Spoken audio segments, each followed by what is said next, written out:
Social Money, un podcast de Social Investor.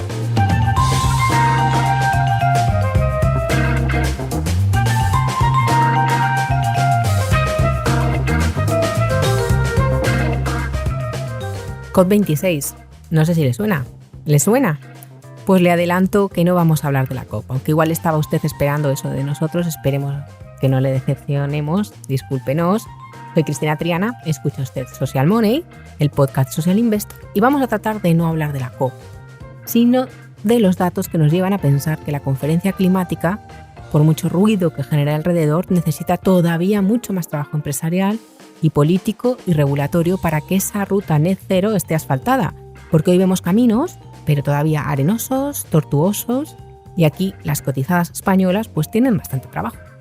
Escuchamos muy a menudo a las compañías del IBEX hablar de sus planes y les invito a acompañarnos en el foro Social Investor que realizaremos el próximo 16 de noviembre y donde tendremos la ocasión de hablar de ello con Naturgy, Banco Sabadell, Enagas y Amadeus, pero es que la bolsa española es mucho más amplia y en el mercado continuo todavía los compromisos de descarbonización no están tan elevados. Hace unos días KPMG publicaba un informe en el que señalaba que solo 17 de las 125 empresas del mercado continuo español, que es un 14% del total, tiene planes para alcanzar las cero emisiones netas antes de 2050.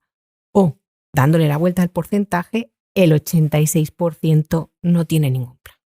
Germán García, que es Senior Manager de Net Zero Advisory, Sostenibilidad y Buen Gobierno de KPMG, bienvenido. Muchas gracias. Encantado de estar con vosotros hoy en el día de hoy.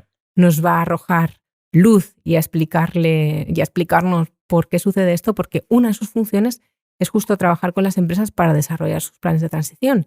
Y Germán, no sé, ¿por qué es tan baja la adopción de compromisos climáticos, especialmente entre las empresas no IBEX? Bueno, pues la verdad es que a nosotros también nos ha sorprendido un poco los resultados de este informe. Pensábamos que estábamos un poquito mejor, ¿no? en el mercado continuo. Y es más, las empresas que están haciendo las cosas bien al final coinciden con el IBEX 35 y de ahí la pregunta, ¿no? A ver, las empresas no IBEX 35 yo creo, y siempre lo definimos nosotros como las 3 Cs, ¿no? Para trabajar este tema climático: la coacción, la convicción y la conveniencia. Hablamos de la coacción desde el punto de vista legal. Hasta la ley de cambio climático no ha habido un requisito legal que nos obligue a medir, incluso a presentar planes de reducción, ¿no?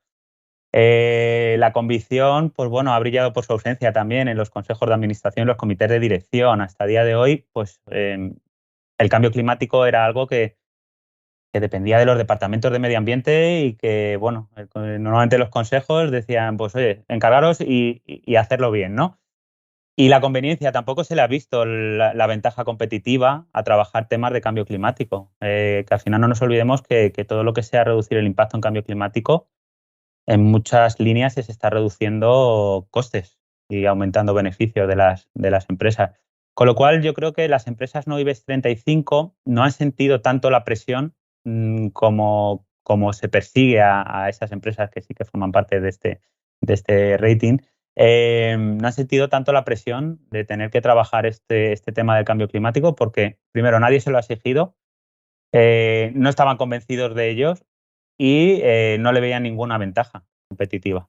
Y es igual también en los otros criterios de la ESG, el social y el de gobernanza también. Sí, un poco es lo mismo, ¿no? Aparte, pues bueno, empresas no IBEX 35 sienten un poquito menos la presión de los inversores internacionales, ¿no? Que a lo mejor sí que podrían llegar a haber estado más focalizados en este tipo de requisitos y por supuesto que ahora mismo hay una gran tendencia y ya los inversores están empezando a demandar y a exigir este tipo de criterios a la hora de ver dónde ponen su dinero. Y digamos, ¿somos una isla o realmente la situación que estamos viendo en España en el mercado continuo también se refleja en otras empresas europeas que no estén en los índices más importantes?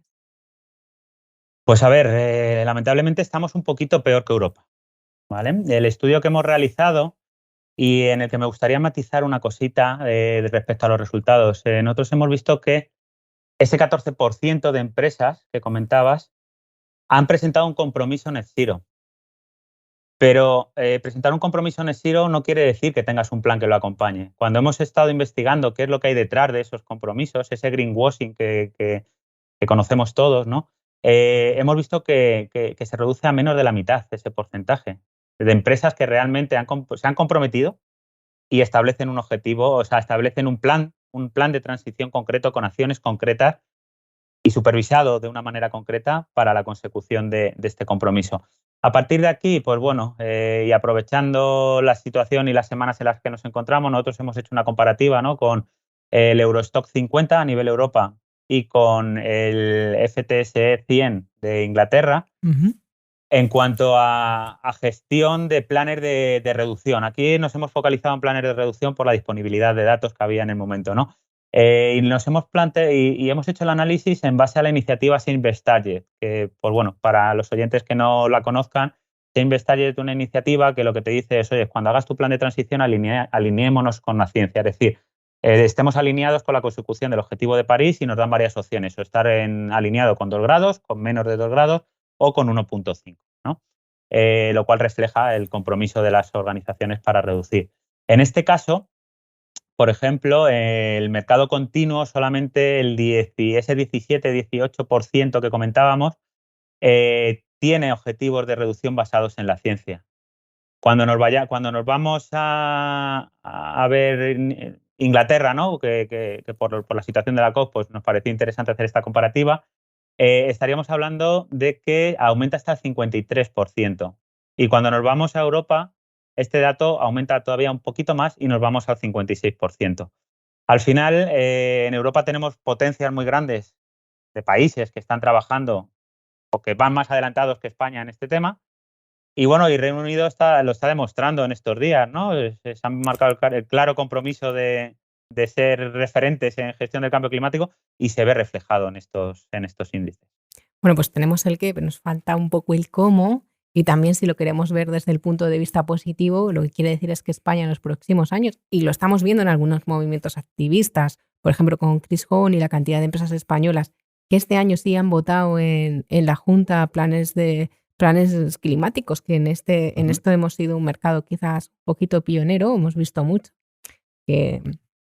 actividad, pero que tenemos ahí muy delante. Y aquí lo comentabas, ¿no?, el papel clave que pueden tener los inversores, y quizás que es distinto en las empresas del IBEX, donde tienen un capital más internacional, que en las empresas que no están en esa primera línea, que pueden tener un accionariado en el que, digamos, que los grandes inversores internacionales no están más presentes. Pero lo lógico es que esa parte del IBEX, esa parte del no IBEX note más, en la medida que también crecen, porque también aquí son bastante novedosas, políticas de engagement, de implicación, esa presión que ahora quizás sí que las estamos viendo en el IBEX, y eso las fuerce a tener que hacer esos planes alineados con la ciencia. Pues totalmente de acuerdo. A ver, los inversores a día de hoy están jugando un papel importantísimo.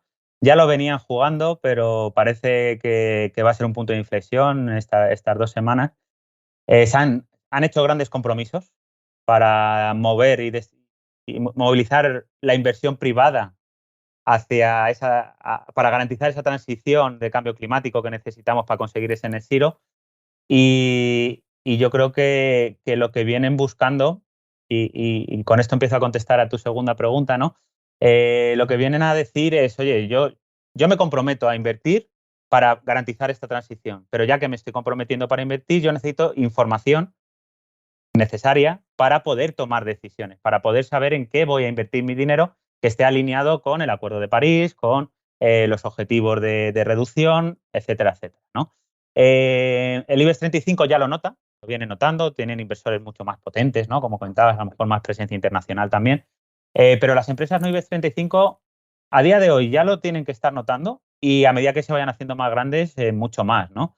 Se les va a exigir, ya no es una recomendación, se les va a exigir que si quieren tener acceso a financiación privada, van a tener que reportar una serie de información, de KPIs estratégicos, que a los inversores les permite tomar decisiones, porque al final no nos olvidemos que el cambio climático puede variar el valor de un activo, ¿no?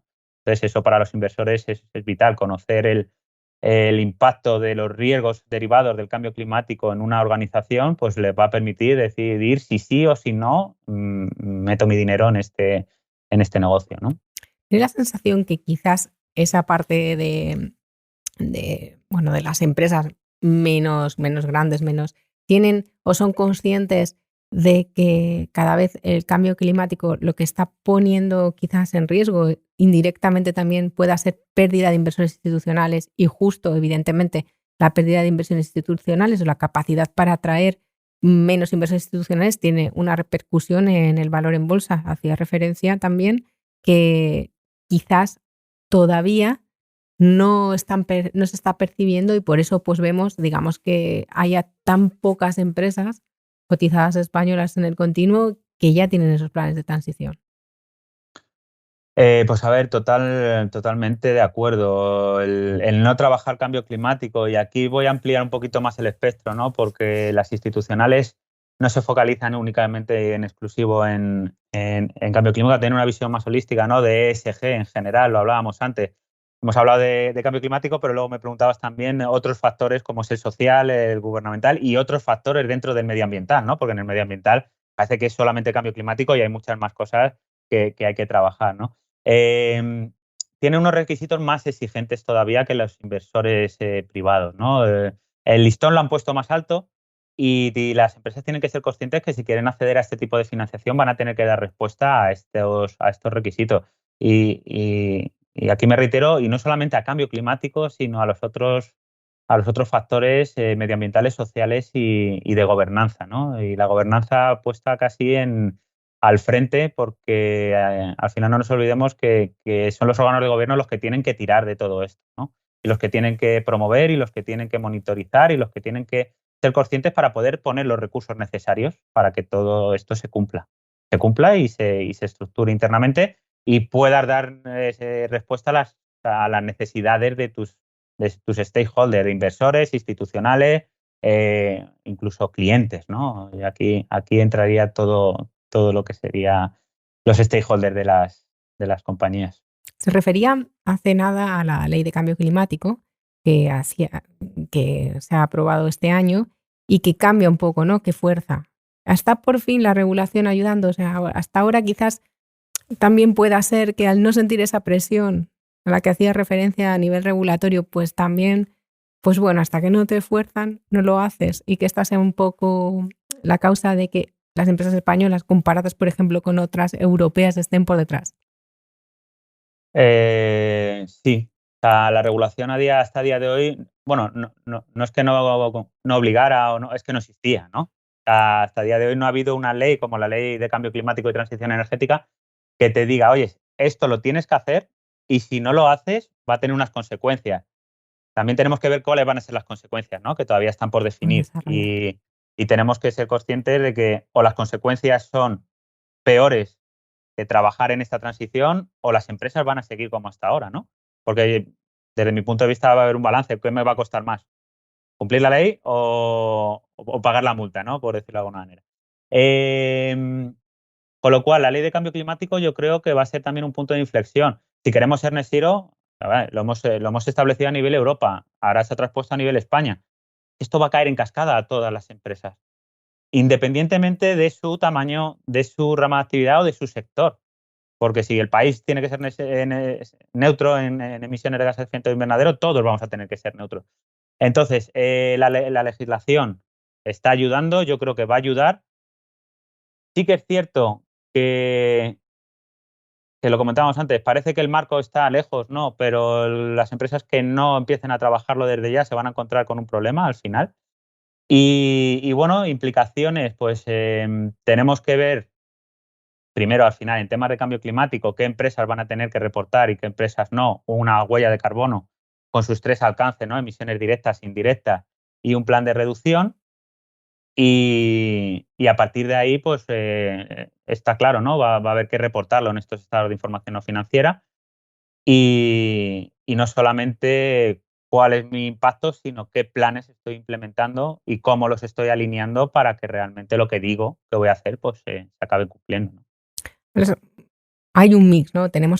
También vamos a estrenar ahora fuera de las grandes empresas la publicación con datos de este año del informe de información no financiera, que también de alguna forma por lo menos va a obligar a las que ya lo tienen que publicar a hacer una reflexión porque cuando normalmente recopilas los datos es cuando puedes hacer más un análisis, y luego tenemos, digamos, toda la normativa nueva en la que trabaja, o que va a venir ligada a la nueva directiva de información sostenible, que quiere, digamos, crear un estándar, un informe de información sostenible. En esto no será solo medioambiental, sino también de las otras patas de la ESG, que pueda hacer comparables a las empresas europeas, porque el ámbito de aplicación pues sería en principio para todas las cotizadas. Pueden ser estos informes también, evidentemente, cuando tú te pones delante del problema, y eso igual lo ves tú con los clientes, ¿no? Te pones delante del problema, ves los datos y entonces te das cuenta que ni siquiera estabas cerca de lo que tú creías incluso que podías estar. Un revulsivo para que los próximos, y te hablo, evidentemente, los próximos 5 años, ya no es que vayamos a hablar de sostenibilidad, sino que casi no vamos a hablar de otra cosa que tenga que ver con inversiones ligadas a estos 3 campos, también a los compromisos sociales Totalmente de acuerdo. y la gobernanza, que evidentemente es de la que emana todo lo demás. Sin una buena gobernanza es muy difícil tener una estrategia muy clara en temas medioambientales y en temas sociales. Sin ningún tipo de duda. Y esto ya es por un tema de, estandarizar la comunicación siempre es bueno. Yo llevo 15 años calculando huellas de carbono, análisis de ciclo de vida, es decir, todo lo que es vinculado con el impacto que generan las empresas. Y nos hemos encontrado que hay tantas formas de hacerlo que al final tú no puedes comparar un dato de una empresa con el de otra, porque no todas las empresas lo están haciendo de la misma manera. Con lo cual, estandarizar siempre es bueno, porque vamos a hablar todos el mismo lenguaje. Todas las empresas, de una manera sana, ¿no? Va a haber un pique sano de decir, oye, si mi competidor está aquí, ¿por qué nosotros no estamos aquí?